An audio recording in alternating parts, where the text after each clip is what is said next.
Rosalia ലൊംബാർഡോ 100 വർഷങ്ങൾക്ക് മുമ്പ് മരിച്ച 2 വയസ്സുകാരി. ലോകത്തിലെ ഏറ്റവും സുന്ദരിയായ മമ്മി എന്നറിയപ്പെടുന്ന പെൺകുഞ്ഞ്.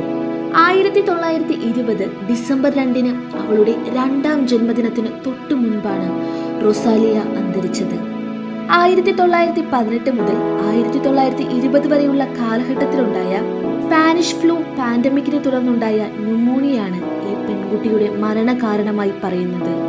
വടക്കൻ സിസിലിയിലെ പലേർമോയിലെ കപ്പൂച്ചിൻ ഭൂഗർഭ അറയിലാണ് ഈ പെൺകുട്ടിയുടെ ശരീരം സംരക്ഷിച്ചിരിക്കുന്നത്. 100 വർഷത്തിന് ശേഷവും കണ്ണാടി ശവപ്പെട്ടിയിൽ വിശ്രമിക്കുന്ന റൊസാലിയയെ കാണാൻ ആയിരക്കണക്കിന് ആളുകൾ എത്താറുണ്ട്. പാതി അടഞ്ഞ കണ്ണുകളുമായാണ് അവൾ ആ പെട്ടിക്കുള്ളിൽ കിടക്കുന്നത്. 8000-ലധികം മമ്മികൾ ഇവിടെ സംരക്ഷിക്കപ്പെടുന്നുണ്ട്.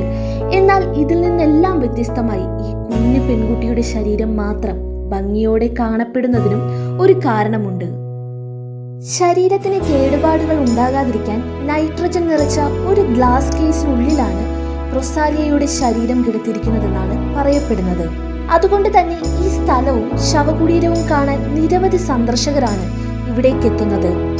100 വർഷത്തിന് ശേഷവും റൊസാലിയയുടെ അസ്ഥികൂടത്തിനും അവയവങ്ങൾക്കും കേടുപാടുകൾ സംഭവിച്ചിട്ടില്ലെന്ന് സ്കാനിങ്ങിലും എക്സ്റേയിലൂടെയും സ്ഥിരീകരിച്ചിട്ടുണ്ട്. അവളുടെ മസ്തിഷ്കം മാത്രം അതിന്റെ യഥാർത്ഥ വലുപ്പത്തിൽ നിന്ന് 50% ചുരുങ്ങിയിട്ടുണ്ട്. ന്യൂമോണിയ ബാധിച്ച് റൊസാലിയ മരണപ്പെടുമ്പോൾ അവളുടെ പിതാവ് തന്റെ കുഞ്ഞിനെ എക്കാലവും കണ്ടിരിക്കാൻ ഒരു എംബാമറുടെ സഹായം തേടി. അദ്ദേഹം റൊസാലിയയെ മനോഹരിയായ മമ്മിയാക്കി മാറ്റി. 1 നൂറ്റാണ്ടിന് ശേഷവും അവളുടെ ചർമ്മം ഇപ്പോഴും മിനുസമാർന്നതും ജീവനുള്ളതുപോലെയുമാണുള്ളത്. കൂടാതെ സ്വർണ്ണമുടി ഒരു വലിയ ക്ലിപ്പ് കൊണ്ട് അലങ്കരിച്ചിട്ടുമുണ്ട്. പലേർമോയിലെ സ്ലീപ്പിംഗ് ബ്യൂട്ടി എന്നാണ് റൊസാലിയ അറിയപ്പെടുന്നത് തന്നെ.